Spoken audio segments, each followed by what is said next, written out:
The ultimate viscoelastic material is my heart. Viscoelasticity.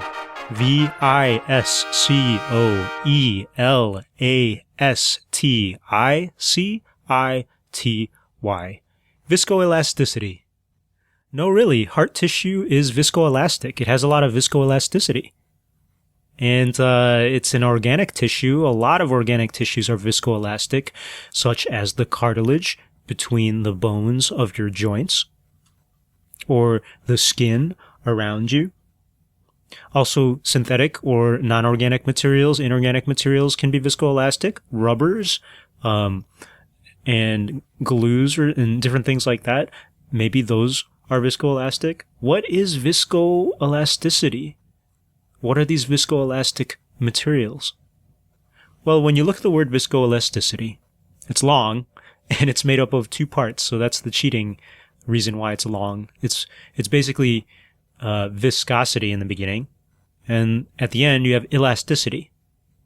And you might remember that viscosity refers to fluids or materials that flow, and more viscous materials resist flowing.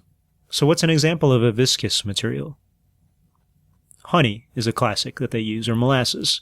You pour out that viscous liquid and it comes out and it slowly spreads out. It is not like water. It resists changing its shape. That said, it doesn't ever go back to its original shape. And what is elasticity? What is an elastic material? Well, they always use the classic example of a spring. I mean, an ideally elastic material, a purely elastic material, you can stretch out, as long as you like, and when you let go, it just goes right back to its original shape. No problem. And so what is a viscoelastic material? Well, it's some happy combination of both, a viscous and elastic material. Just like I said, our heart tissue or our cartilage tissue or our skin. So there's a little bit of resistance to changing its shape when you apply a force to it, or a strain or a deformation to it. But then when you let go, it will go back to its original shape. It just might take some time.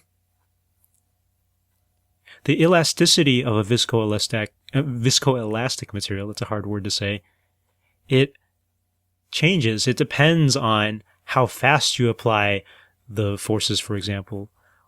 It might depend on how long you hold it there. When you stretch out your skin, or if you push on your skin for a long time, and then you let go, it might leave this dimple there for a little while, but eventually it'll go back to normal. I mean, you changed its shape really quickly in the beginning, and it takes some time to come back. It's not perfectly elastic. It doesn't just snap back as quickly as you pushed it in.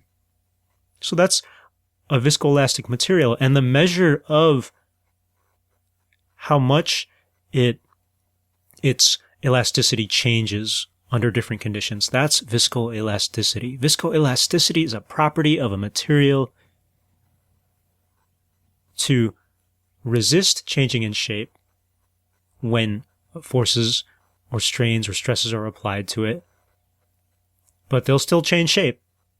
And when you stop applying those forces or strains or stresses, well, it'll go back to its original shape. It'll just do something fancy on its way back.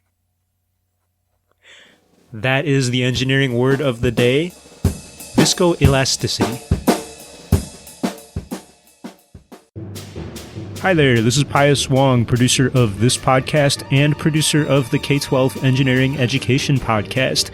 If you're into what you've been listening to, and if you're into engineering or education or some combination of the two, go on over to www.k12engineering.net to find out more about what I'm doing. Thanks for listening.